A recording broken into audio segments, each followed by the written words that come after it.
mga kapatid. Itong part 3 ng reverse expansion na to, ito ay magsisilbing ano natin ito. Itong distress video clip para sabihin ko sa inyo lahat kung anong kahulugan sinabi ko dito na beware of one day. Ngayon, wala na tayong paligoy-ligoy ba? Babasahin ko na sa inyo isa-isa lahat ng mga nandito.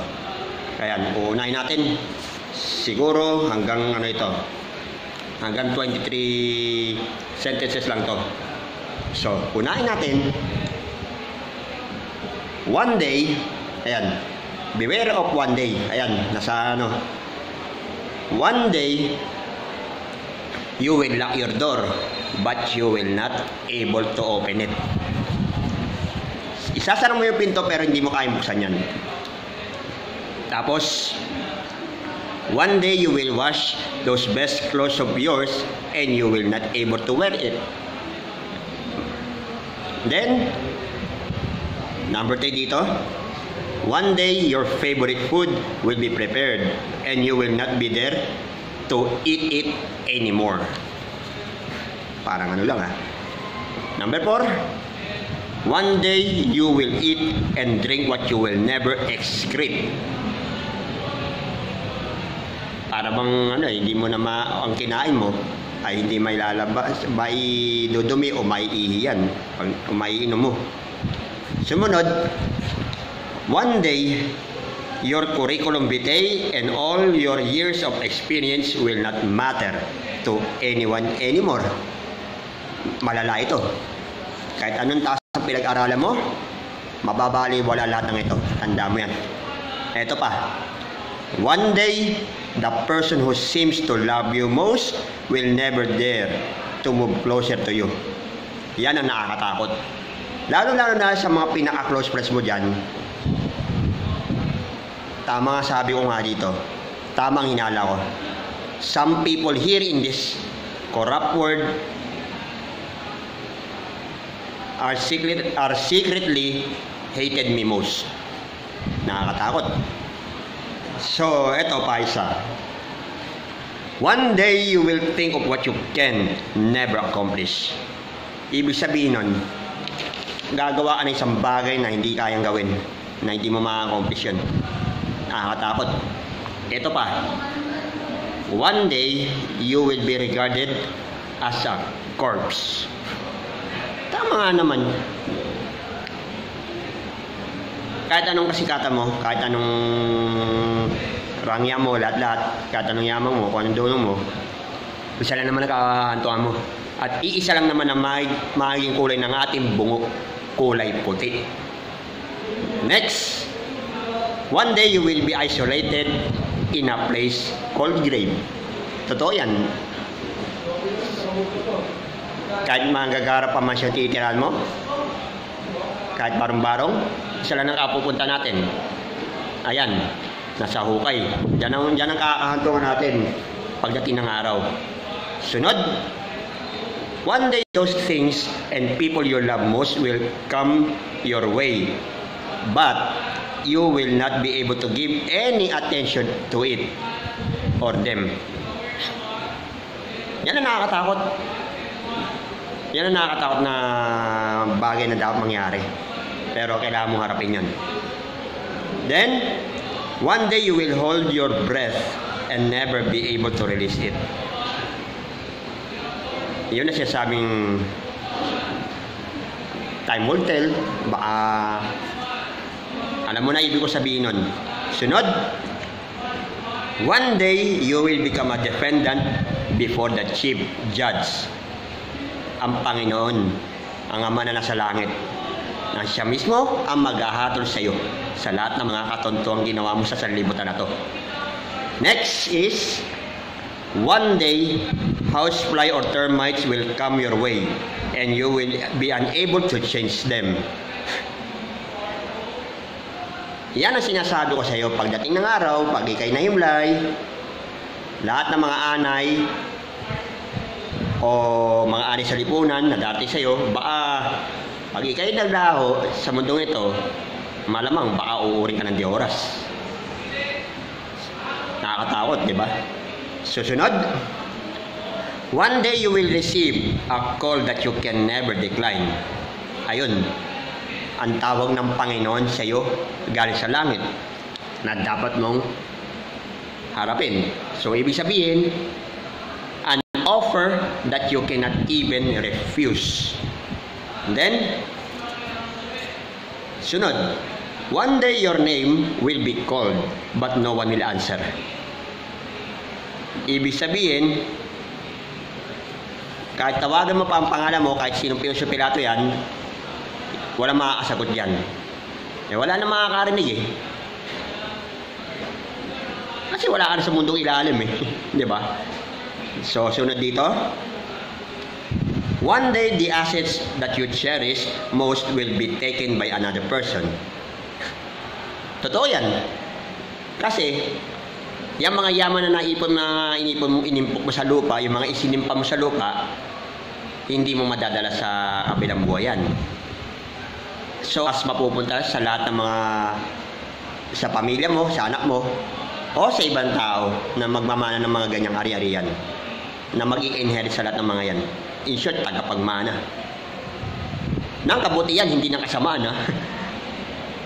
Pero ang totoo, mag-impok ng kayamanan sa taas. Kasi doon talaga meron eh. Na hindi mananakaw. Na kahit na sino, kesa dito sa salibutan na to. Sunod. One day your deed on earth will be presented to you like a CD. Parang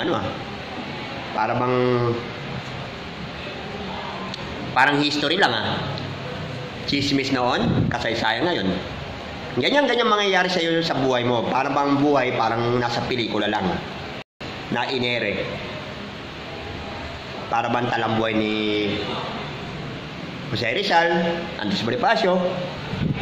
Yan din ang mangyayari sa iyo. Eto pa isa. One day, a title will be added to your name, the late. Ayan ang mahirap. Pag wala ka na, mababagit pa rin. Halimbawa, yung dati nating artista, our late great Eddie Garcia, Rene Requiestas, et al. Ganyan din ang mangyayari sa iyo. Na idadagdag sa unahan bagong pangalan mo, the late. O, diba? Nakakatakot? Sunod. One day, the great allocator will allocate you to an appropriate place. Depende yan sa mga ginagawa mong mga good deeds, bad deeds, sa lahat ng mga tao sa paligid mo. Kapag mabuting ginawa mo, damn sure sa lupang pangako ka mapupunta. Sa bayan ba na lamang ang bagsak mo niyan? Pero kapag hindi ka talaga gumawa ng mabuti sa kapwa mo, puros kasama na nasa isip mo, na nasa idiwa mo, sa lahat ng mga gawain mo, alam mo ano yun? Alam mo ano yun? Malamang impyerno na kababagsakan mo nito. Kaso ang problema sa'yo, walang tatanggap sa'yo dyan. Dahil unang-una, takot na si Satanas sa'yo. Dahil baka maagawan mo ng trono sa kasamaan mo Yan ang nakakatakot na ang Diyos na mismo ang magbibigay sa ng lugar na yan. So, sunod. One day, that your beautiful skin will turn to its original nature, sand or dust. Ayan. Ashes to ashes, dust to dust. Kaya ko yung sabi sa talata ng Biblia na yan, na inilathala ng Panginoon natin, ang nagmumula sa alabok ay babalik sa alabok. Totoo, di ba? So, sunod. One day, your entire body will cease operation. The verb will change from he is a good man to he was a good man. Ayun. Di ba nakakatakot? Para bang ginawa? Para bang the verb. Ginawa yung is, naging was. Very good. Ang ama na nasa langit, ang ama natin na nasa langit, ang pinakamagaling na grammarian natin dito. Kaya siya lahat ang nagturo kay Solomon, kay Hari Solomon, ng mga kaalaman na to. Pero, yan din ang mangyayari sa atin. Eto pa isa. One day, you will be given an eternal apartment. Dalawa lang yan. Bayang banal, paraiso, o impyerno. Your pick. Depende sa ugali mo ipapakita mo sa kapwa mo at sa kahit na sino dito sa mundong ilalim na to. Di ba? So, sunod dito, one day, etong huling-huli. One day, you will not be able to hold or type anything on its phone anymore. Paano kung makakatip? Patay ka na eh. Di ba? Hindi ka na makakano dyan kasi wala na eh. Diyan din ang punta natin mga kapatid. Kaya sabi ko dito, ang advice ko dito sa reverse expansion na to, sa part 3 na to, better advice. Ayan. Take life easy, do good, and run from evil. Be at peace with everyone and love your neighbor as yourself. Sa madaling sabi, huwag mong pairalan ng kayabangan sa sarili mo. Nako, lalo pat pag ikaw nasa atungulan, pwede ka mawala, pwede ka matanggal, o baka naman uuri ka ng di oras niyan. Dahil kapag pinairal mo sa apa mo ang kayabangan mo. O, okay na ba tayo dyan?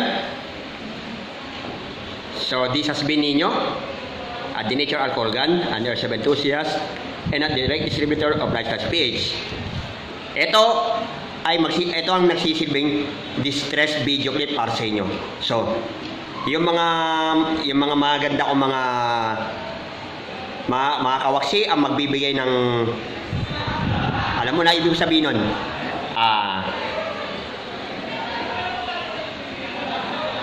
sila magbibigay ng outro o bago yung outro, sila magbibigay ng lahat ng mga paliwanag sa sinabi ko dito sa distress call na to. So, take charge mga kapatid at galingan nyo rin sa vlog. Stand by.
Hindi ko rin napansin eh.